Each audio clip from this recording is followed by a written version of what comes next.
Now on BBC One, the news with Chris Lowe.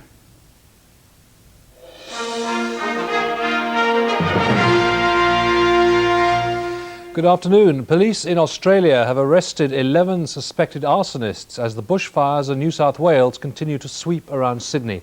4 people have died and around 15,000 have been evacuated.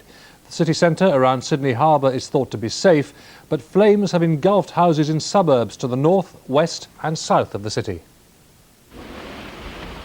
These are the worst bushfires the Australian continent has endured for over 200 years. The fire's up there, get out now!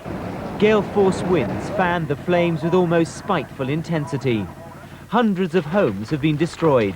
At this one, breaking the window, the only way to get water on the flames inside.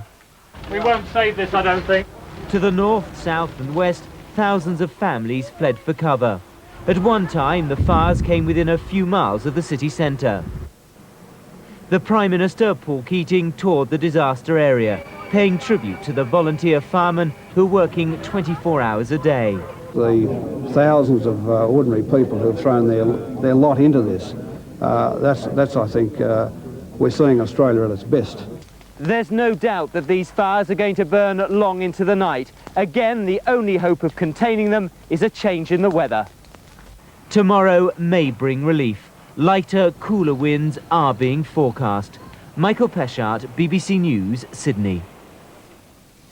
The Conservative MP Alan Duncan has resigned as Parliamentary Private Secretary to the Health Minister Brian Mawhinney. This follows allegations in today's newspapers that Mr Duncan stands to make a big profit after buying a former council house. But Mr Duncan insists there was nothing illegal in what he did. I don't want to give any embarrassment to my minister, to my PPS. I had only just been appointed to him. I have the highest regard for him, and I don't see that problems which face me should rebound on him. So I thought it proper that I should immediately stand down, but I've got nothing whatsoever to be ashamed of. The SDLP leader John Hume has urged the Prime Minister to do what Sinn Féin has asked and clarify the Downing Street Declaration on Northern Ireland. The government has said any move to do so could lead to protracted negotiations with the IRA before they've renounced violence.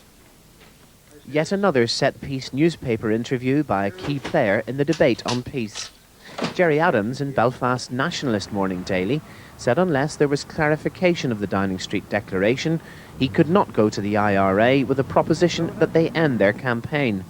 But the Prime Minister, on his last visit to Northern Ireland, could not have been more emphatic that no further clarification is required and that none, therefore, will be given. Unionists say that must be the approach of both British and Irish governments. They must not expand upon the basic principles that they defined in that document. We had weeks and weeks of preparation going into that particular document. We must now either accept it or reject it. But John Hume, leader of the largest nationalist party, the SDLP, says that if Sinn Féin needs more clarification, then it should get it. He'll be meeting Mr Major in the next few weeks. Dennis Murray, BBC News, Belfast. The flooding, which has caused severe problems in parts of southern England, could worsen later today with melting snow and more rain spreading from the west. Areas in the Thames Valley and along the River Ouse are still badly affected, and in Chichester, cleaning up operations are still going on. A fleet of 20 Green Goddess fire engines has been drafted in to pump the water 1.5 miles into the sea. The operation is expected to take 2 weeks. And that's it. There'll be more news at 5:15.